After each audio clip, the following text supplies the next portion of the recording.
Hello everyone. तो ये वाला चार्ट देखकर भी अगर आपको लगता है ना कि मार्केट लेवल स्पेसिफिक काम नहीं करती तो आप सबसे बड़ी गलती कर रहे हो। स्टॉक मार्केट के अंदर मार्केट हमेशा लेवल स्पेसिफिक काम करती है। देखो यहाँ पे जिन लेवल्स को हम लोगों ने फ्राइडे को डिस्कस किया था फ्राइडे की वीडियो के अंदर, यहाँ पे वो लेवल मार्क भी करे हुए हैं। आज भी देखो निफ्टी ने कितना उन्हीं लेवल्स को रिस्पेक्ट दिया और देखो कितना लेवल स्पेसिफिक काम किया। यहाँ पे मैंने आपको बोला था कि 24,262 का एक लेवल है, इसके ऊपर अगर मार्केट सस्टेन करती है तो स्ट्रॉन्ग रह सकती है। अगर इसको मार्केट ने तोड़ा तो मार्केट नीचे 24,200 और 24,170 के लेवल तक आ सकती है। और देखो आज मार्केट ने इसके ऊपर स्ट्रॉन्ग रहने की ट्राई तो करी, लेकिन जैसे ही इसको डिसाइसिवली तोड़ा तो डायरेक्ट मार्केट ने अपने नीचे वाले लेवल को पकड़ लिया और 1 बजे के बाद मार्केट ने अपने इसी लेवल के आसपास कंसोलिडेट किया। और उसके बाद देखो फाइनल क्लोजिंग जो है मार्केट ने 24,219 के आसपास दी है, यानी कि पूरा लेवल स्पेसिफिक काम हुआ है। मार्केट ने लेवल्स को रिस्पेक्ट दिया है। इसीलिए मैं आपको हमेशा कहता हूं कि लेवल स्पेसिफिक होकर काम करो मार्केट के अंदर।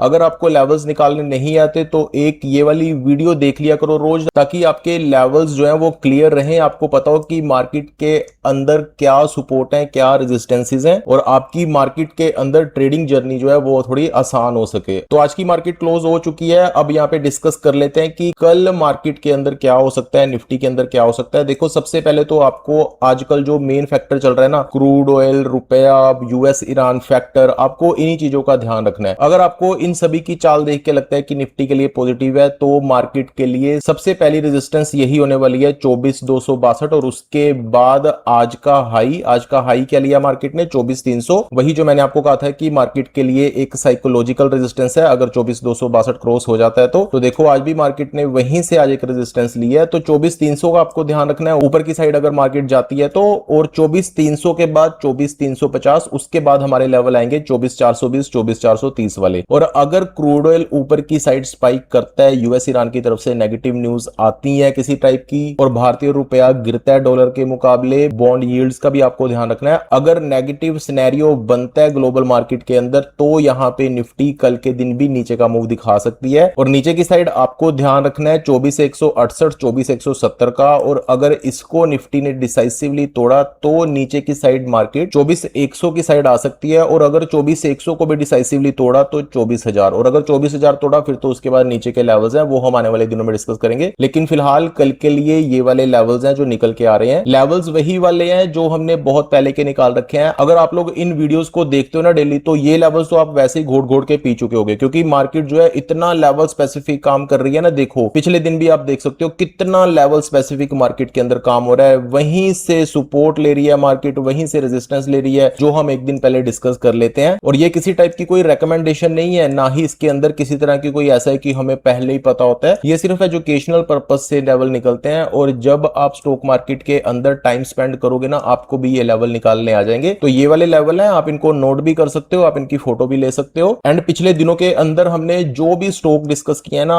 आज के टाइम में देखो उनके अंदर कितना अच्छा मूव आ रहा है। शिल्पा मेडिकेयर उठा के देख लो, पारस डिफेंस उठा के देख लो, एमसीएक्स उठा के देख लो। मैंने जिन भी स्टॉक के लेवल आपको दिए थे ना, आज देखो उनके अंदर क्या मूव आ रहे हैं। और आज के स्टॉक एनालिसिस के अंदर हम लोग डिस्कस करेंगे कॉनकोर यानी कि container corporation of India limited के स्टॉक के बारे में। तो यहां पे इसके सपोर्ट एंड रेजिस्टेंसेस को डिस्कस कर लेते हैं। देखो ये स्टॉक 1000 के लेवल के आसपास से कहीं से घूम के नीचे आ चुका है 500 के लेवल पे, यानी कि आधा रह चुका है। अब यहां पे आने वाले दिनों में क्या मूव देखने के लिए मिल सकते हैं उनको डिस्कस कर लेते हैं। देखो इसके अंदर सबसे पहले तो इसकी जो इमीडिएट रेजिस्टेंस है ना, वो है इसकी 558 560 के आसपास। और यहीं पे एक ट्रेंड लाइन भी है, ये जो डॉटेड आपको दिख रही है ना, ये एक ट्रेंड लाइन है जो कि पीछे से चली आ रही है। और ये स्टॉक अगर इससे बहुत ज्यादा ऊपर चला जाता है तो दोबारा आके इसी ट्रेंड लाइन को टच कर लेता है, और अगर बहुत ज्यादा नीचे चला जाता है तो भी धीरे धीरे इसको टच करने के लिए आ जाता है। अब देखो ये जो स्टॉक है इस ट्रेंड लाइन के कितना ज्यादा नीचे आ गया था, और नीचे उसने सपोर्ट के आसपास जो हमने लेवल्स निकाल रखे थे पहले से, वहीं से उस स्टॉक ने जो है एक टर्न लिया, रिवर्सल लिया, और उसके बाद दोबारा से अपनी इसी ट्रेंड लाइन के आसपास उसने आना स्टार्ट कर दिया।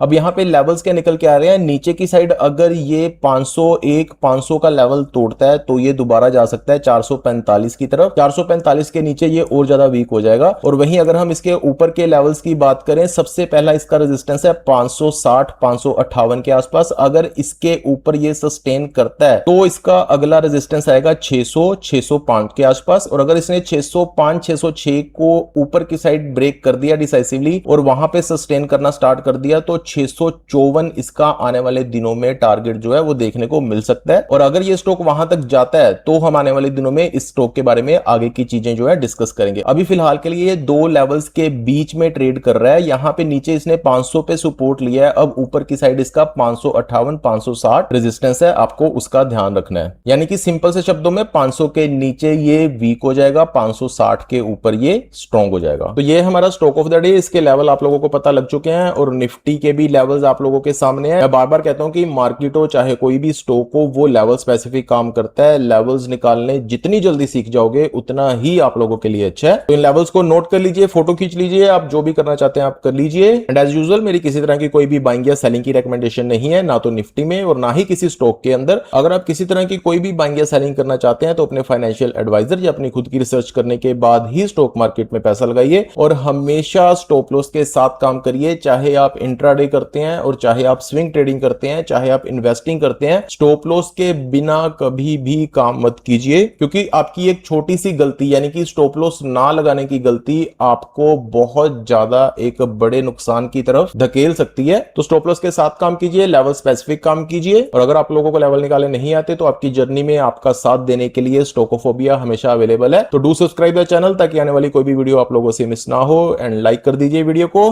मिलते हैं नेक्स्ट वीडियो में। Thank you so much.